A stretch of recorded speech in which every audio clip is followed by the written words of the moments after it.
ஆனா அப்படி இப்படி திருகல் வேலை பண்ணி ஜோதியை கல்யாணம் பண்ணி உன் பொண்டாட்டி ஆக்கிட்ட. இப்பதாண்டா நீ என் அண்ணன் மாவன்னு ப்ரூவ் பண்ணிருக்க. நீயாவது நாகரத்னத்தோட பேத்தியை தான் கல்யாணம் பண்ணிருக்க. ஆனா என் அண்ணன் அந்த காலத்திலேயே நாகரத்னத்தோட பொண்ணையை தூக்கிட்டு வந்துட்டாரு. எவ்வளவு தைரியமா! அவர் எவ்வளவு பெரிய தைரியசாலி பாரு. அவர் மகன் அவர் மாதிரி தாண்டா இருக்கணும். எப்படி நீ? கார்த்தி, நீ ஏன்டா சாப்பிடாம இருக்க? சாப்பிடு. அம்மா, ஜோதி நேத்துல இருந்து சாப்பிடவே இல்லம்மா. என்னது? ஜோதி சாப்பிடலையா? ஆமா. அது அப்புறம் அம்மா நீ மட்டும் தனியா வந்த? ஜோதியை எல்லாம் கூட கூட்டிட்டு வந்திருக்கணும். சித்தப்பா, நான் அவகிட்ட காலையிலேயே சொன்னேன். நான் சொன்னா அவ எதுவும் கேட்குற மாதிரி இல்லை. அம்மா நீ போம்மா, நீ போய் அவளை சமாதானப்படுத்தி கூப்பிட்டு சாப்பிட வைம்மா. டேய், நீயே சொன்னா கேட்காதவ நான் சொன்னா மட்டும் கேட்டுருவாளடா. என்னம்மா, நான் சொன்னா எப்படிம்மா கேட்பா? மதனி, மதனி,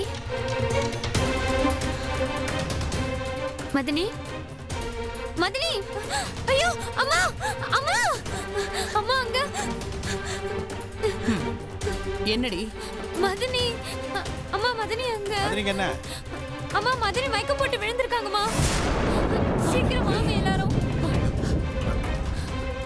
ஜோதி, ஜோதி, ஜோதி, ஜோதி, ஜோதி, என்னாச்சுடி? ஜோதி, ஜோதி, கார்த்தி பாரு. ஜோதி, ஜோதி இங்க பாரு. ஜோதி, ஜோதி பாரு. ஜோதி, ஜோதி என்னாச்சு? ஜோதி, ஜோதி, டேய் கார்த்தி, நீ முதல்ல டாக்டருக்கு ஃபோன் பண்ணு. போடா போடா, பண்றேம்மா. சீக்கிரம் பண்ணு. ஜோதி, அம்மாடி, எழுந்திருமா. ஜோதி, ஏய் ஜோதி, ஹலோ, ஏய் ஜோதி.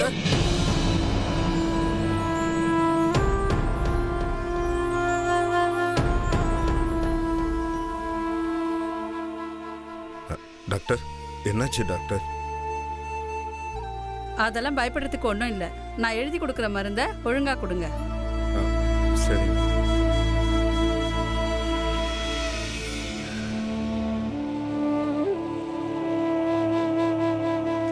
இந்தாங்க.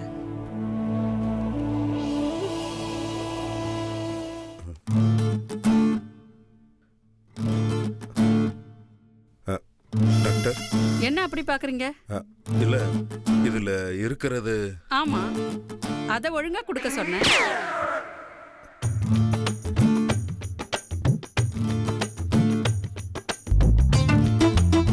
மகனே, அப்படி என்னடா மகனை எழுதியிருக்காதுல?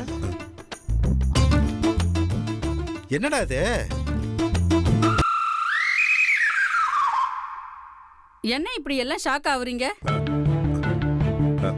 இல்ல டாக்டர், இட்லி தோசைன்னு எழுதி இருக்கீங்க. ஆமா, அவங்க சாப்பிட்டாங்களா?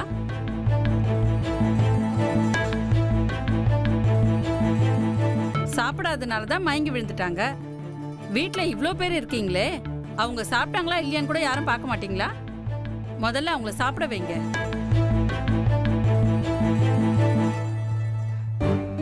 அப்ப நான் கிளம்புறேன். நீ நல்லா சாப்பிடுமா. சித்தப்பா, டாக்டர் அனுப்பிட்டு. டாக்டர் வாங்க.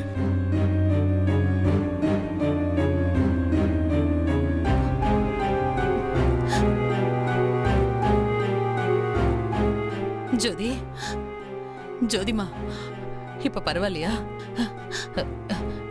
இரு, இது வந்துரு, இரு.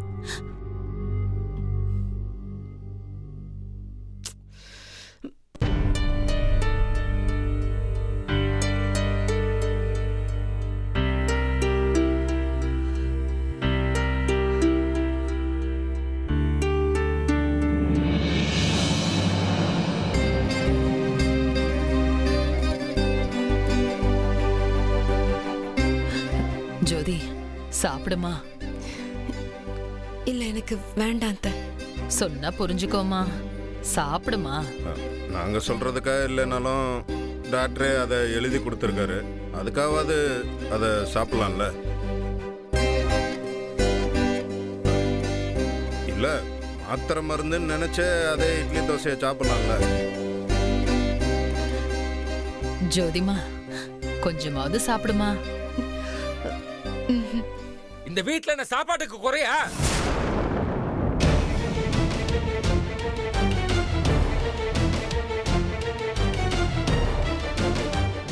வீட்டுக்கு வாழ வந்த பொண்ணுக்கு சோறு போடாம விட்டேன்னு இந்த ஊருக்காரங்க அசிங்கப்படுத்தணுமா? இதுவரைக்கும் நான் பட்ட அசிங்கம்லாம் போதாது.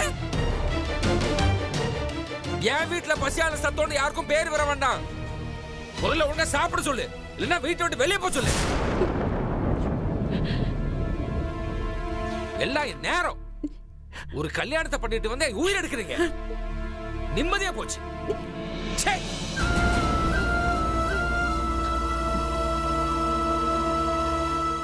ஜோதி, அடம் பிடிக்காம கொஞ்சமாவது சாப்பிடுமா. உன் உடம்பு என்னத்துக்காகும்? உங்க அம்மா என்னை பத்தி என்ன நினைப்பா? என் பிள்ளைக்கு ஒரு வாய் சோறு கூட போடாம இப்படி பண்ணிட்டாளேன்னு வருத்தப்பட மாட்டா? அவளுக்காகவாவது கொஞ்சம் சாப்பிடுமா. ஜோதி, அதான் அம்மா எவ்வளவு தூரம் சொல்றாங்கல்ல, சாப்பிடலாம்ல. டே கார்த்தி, நீ கொஞ்சம் சும்மா இருடா. நான் தான் சொல்லிட்டு இருக்கேன்ல. இல்லம்மா, நீ அவளுக்கு கொஞ்சம் வெளியில இரு. போடா. டேய் மகனே போ. ஜோதி, கொஞ்சம் சாப்பிடுமா. மதனி, எனக்காக கொஞ்சம் சாப்பிடுங்க மதனி. ஆத்தா ஜோதி, ஏதாவது சாப்பிடுத்தா. அவங்களுக்காக இல்லைனாலும் உனக்காக சாப்பிடுத்தா. சாப்பிடுமா. ப்ளீஸ் மதனி, எனக்காக கொஞ்சம் சாப்பிடுங்க மதனி.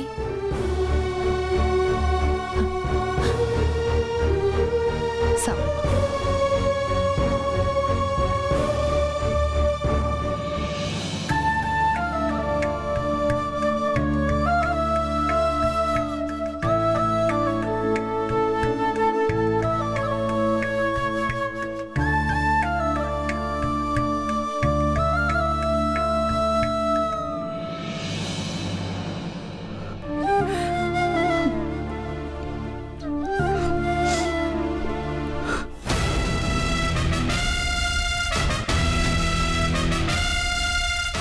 பாட்டி, நீங்களும் ஒன்றும் சாப்பிடாம இருக்கீங்க, வந்து சாப்பிடுங்க. சாப்பிட்ற நிலைமையில இல்ல அத்தா. எனக்கு இன்னும் ஆத்திரம் அடங்கல.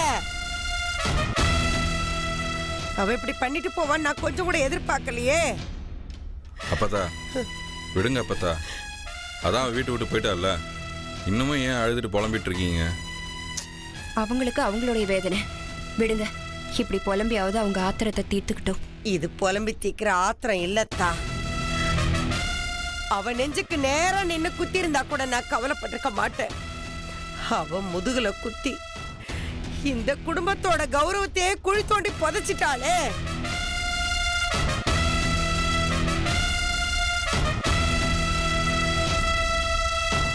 அவ எனக்கு சத்தியம் பண்ணி கொடுத்தாயா?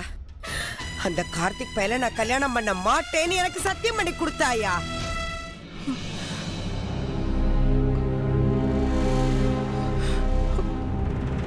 அந்த சத்தியத்தை நான் நம்பினேனே, முழுசா நம்பினேனே. என் தலையில கள்ளத்துக்கு போட்டு போயிட்டாளே. சண்டாளி, சண்டாள பாவி. சத்தியத்தை மீறினா வீட்டை விட்டு ஓடி போனா. அதான் என் புள்ள உசுர காவு வாங்கிருச்சு. அவ அத்தக்காரி ஓடுகாலி இதே மாதிரி சத்தியத்தை மீறி வீட்டை விட்டு ஓடி போனா, என் புள்ள என் கொலசாமி ஜெயிலுக்கு போனா. இப்போ இப்போ இவ வீட்டை விட்டு ஓடி போய் இத குடும்ப கௌரவமே போயிடுச்சு. அப்பத்தா, அவ ஒழுங்காதான் இருந்தா. எல்லாம் அந்த கார்த்தி பையன் பண்ண வேலை. வர்ற கோவத்துக்கு அவன் நம்ம வீட்டுக்கு வந்தா போய் அவனை வெட்டி போட்டுருக்கணும். விட்டுட்டேன். இப்போ உன்னை கெட்டு போல அப்பத்தா. என்ன ஆனாலும் சரி, நம்ம குடும்ப கௌரவத்தை கெடுத்த அந்த ஓடுகாலி தலையையும் அந்த கார்த்தி பையன் தலையையும் கொண்டு வந்து உங்க காலடியில போடுறான் அப்பத்தா. தர்மா, என்னங்க என்னங்க நில்லுங்க. என்னங்க வேணாங்க, சொன்னா கேளுங்க. என்னங்க இருக்குடி. என்னங்க வேணாங்க, விடுங்கறல. வேணாங்க. கோவத்துல ஏதாவது பண்ணிட போறீங்க. வேணாங்க. ஏய், அதுக்காக தினம் தினம் வீட்ல உட்கார்ந்து புலம்பிட்டு இருக்க சொல்றியா? என்னங்க வேணாங்க, சொன்னா கேளுங்க. ஏன்டா இவ்ளோ கோவப்படுற? அவளாவது சந்தோஷமா இருக்கட்டுமே. நீ பேசவே பேசாத. இதுக்கெல்லாம் காரணமே நீதான். அவங்கள உண்டில நாக்குறேன் பாரு. எனக்கு வேணாங்க. டேய் தர்மா அப்பச்சி, வேணாமியா? அவதான் போயிட்டால, போய் சொல்லிட்டு விடுங்க. அப்பதா அவங்கள ஏதாச்சும் பண்ண அப்பதா, அப்பதான் ஆத்திரம் அடங்கும். ரசா, நான் சொல்றத கேளு ராசா. இப்படிதான் அவ அத்தைக்காரி வீட்டை விட்டு ஓடி போனா. அவ அண்ணங்காரு ஆத்திரம் தாங்காம அருவாளை தூக்குனா. இப்ப ஜெயிலுக்கு போயிட்டாயா. அதே தப்ப நீங்க செய்யக்கூடாதியா, செய்யக்கூடாது. அப்பதா, அதுக்காக நீங்க வேதனை படுறத பார்த்து சும்மா இருக்க சொல்றீங்களா? நான் வேதனைப்படுவேயா, நான் வேதனைப்படுவேன். ஏன் இழப்பு அப்படியா? நான் வேதனைப்பட்டு தான் தீருவேன். ஆனா நீங்க தப்பு பண்ணக்கூடாதியா, நீங்க தப்பு பண்ணக்கூடாது. எனக்கு ஏதாவது ஒண்ணு ஆயிடுச்சுன்னா எனக்கு கொல்லி போட கூட யாரும் இல்லாம அனாதை பணம் ஆயிடுவையா, அனாதை பணம் ஆயிடுவேன். அதுக்காக அவங்கள சும்மா விட சொல்றீங்களா? வேணாயா, சும்மா விட சொல்லல. அதுக்கான நேரம் இது இல்ல. நீ கீழே போடியா, அந்த அருவாளை கீழே போடியா.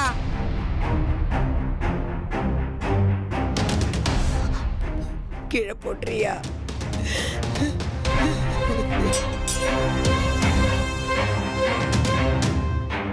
அந்த ஓடுகாலியை பத்தி பேசினாதான பிரச்சனை.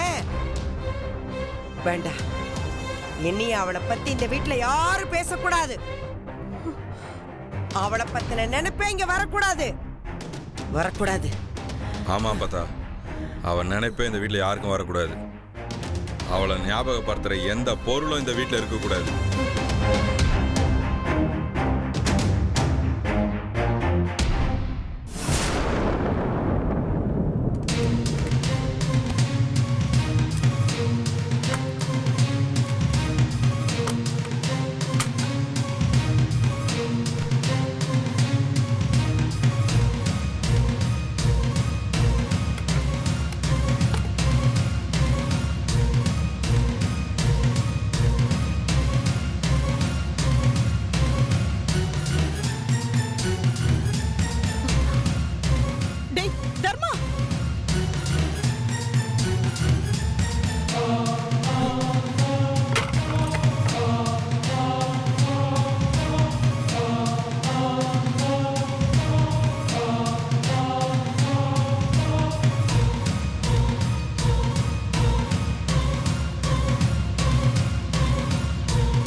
அவளே இல்லைன்னு ஆயிடுச்சு.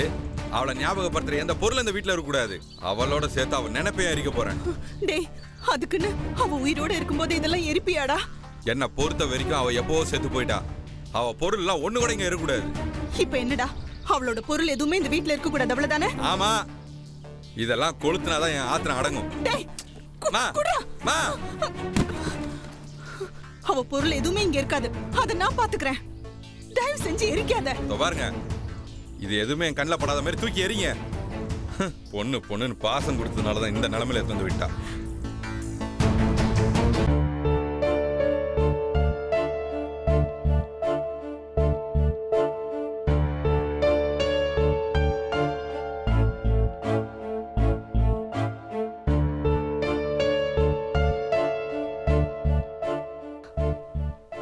மதனி,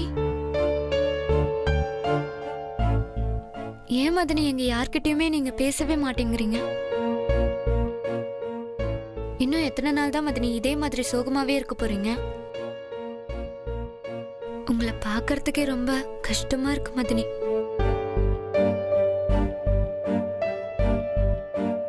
மதனி, நீங்க எப்பவுமே எவ்வளவு ஜாலியா சந்தோஷமா பேசிட்டு இருப்பீங்க. ஆனா இப்பெல்லாம் பேசாம ரொம்ப அமைதியா இருக்கீங்க மதனி. ஏன் மதனி ரூம்குள்ளேயே ரொம்ப சோகமா உட்காந்துட்டு இருக்கீங்க? எங்க கிட்ட எல்லாம் வந்து பேசுங்க மதனி.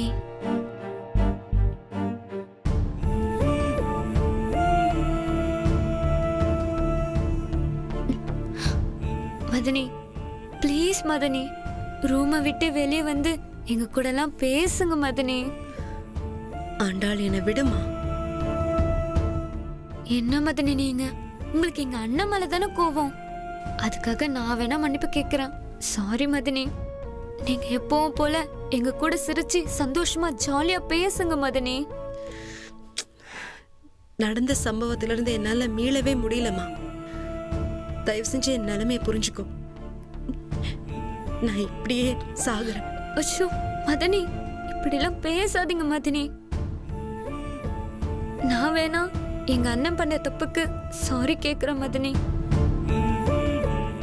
தயவு செஞ்சு எங்க கிட்டலாம் பேசி பழகுங்க மதனி, ப்ளீஸ். ஆண்டாள் தயவு செஞ்சு என்னை தொந்தரவு பண்ணாதம்மா. இப்போதைக்கு எனக்கு தனிமை தேவைப்படுது. என் அப்பாவோட சாவுக்கு நான் காரணமாயிட்டேன்னு என் மனசாட்சி என்னை கொல்லுது. ஐயோ,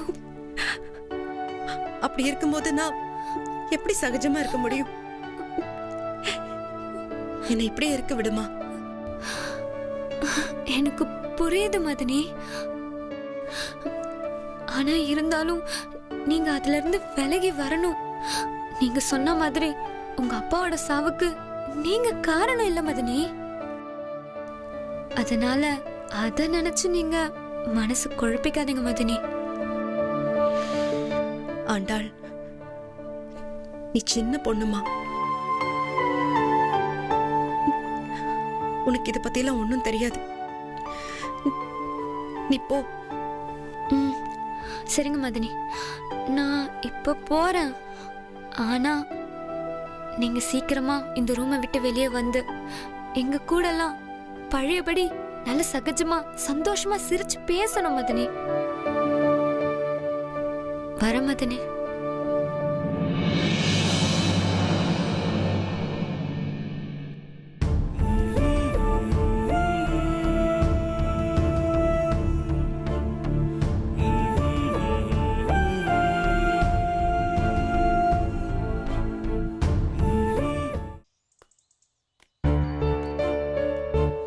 டே கார்த்தி,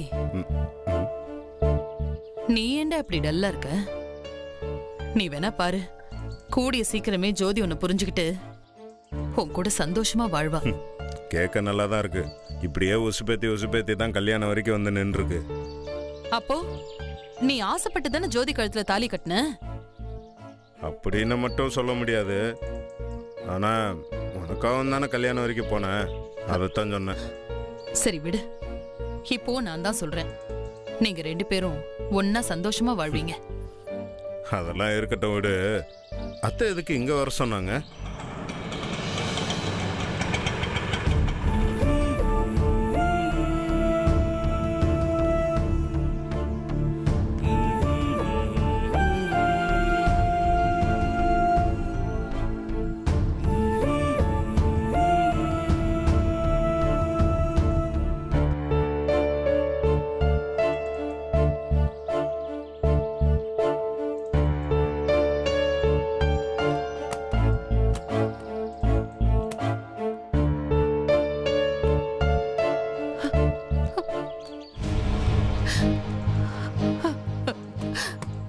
சீதா, என்ன மன்னிச்சிரு சீதா. இப்படி எல்லாம் நடக்கும்னு நான் கொஞ்சம் கூட எதிர்பார்க்கலடி. கார்த்திய ஜோதிக்கு கட்டி வச்சுட்டா குடும்ப பகைய மறந்து குடும்பம் ஒண்ணு சேர்ந்துரும் நினைச்சுதான் அப்படி பண்ண. ஆனா அதுவும் பூவையும் பொட்டையும் பறிக்கொண்டு நான் என் கனவுல கூட நினைக்கல. அதெல்லாம் ஒண்ணும் இல்ல, நீ பேசாம இரு. எல்லாத்துக்கும் காரணம் நான் தான். எல்லாத்துக்கும் காரணம் நான் தாண்டி. ஜெயா, நீ எப்படி காரணமாக முடியும்? உன் மனசை பத்தி எனக்கு தெரியாதா? எல்லாத்தையும் விடு, எல்லாம் என் நேரம். அதுக்கு நீ என்ன பண்ண முடியும்? அத நினைச்சு நீ உன் மனசை போட்டு குழப்பிக்காத. நீ என்னதான் சமாதானம் சொன்னாலும் என் மனசு ஆறாது. நான் மட்டும் ஜோதிய கல்யாணம் பண்ண சொல்லலன்னா என் அண்ணனுக்கு எதுவும் ஆயிருக்காதுல்ல. நீ பண்ணதெல்லாம் சரிதான். அவர்தான் அவசரப்பட்டுட்டாரு. இப்ப என் மகன் யார கல்யாணம் பண்ணா? அவரோட சொந்த தங்கச்சி மகனை தானே. அதுவும் கார்த்தி மாதிரி ஒரு மாப்பிள்ளை கிடைக்கிறதுக்கு ஜோதி கொடுத்து வச்சிருக்கணும். இத பாரு, அத கூட அவர் புரிஞ்சுக்கல. இல்ல, இதுல என்னதான் அவருக்கு கௌரவ குறைச்சலா போச்சு? என்னால தாண்டி எல்லா பிரச்சனையுமே. அதெல்லாம் ஒண்ணும் இல்ல ஜெயா, நீ அழாத. இங்க பாரு ஜெயா, நீ அழாத. நீ நினைச்ச மாதிரி நம்ம குடும்பம் ஒண்ணு சேரும். ஐயோ பாரு, நான் வந்த விஷயத்தையே மறந்துட்டேன். தர்மா ஜோதி மேல இருக்கிற கோபத்துல அவளோட போட்டோ பொருள் எல்லாத்தையும் எடுத்து போட்டு எரிக்க போனான். அதனாலதான் நான் எல்லாத்தையும் எடுத்துட்டு வந்திருக்கேன். இந்தா இது அவகிட்ட கொடுத்துரு.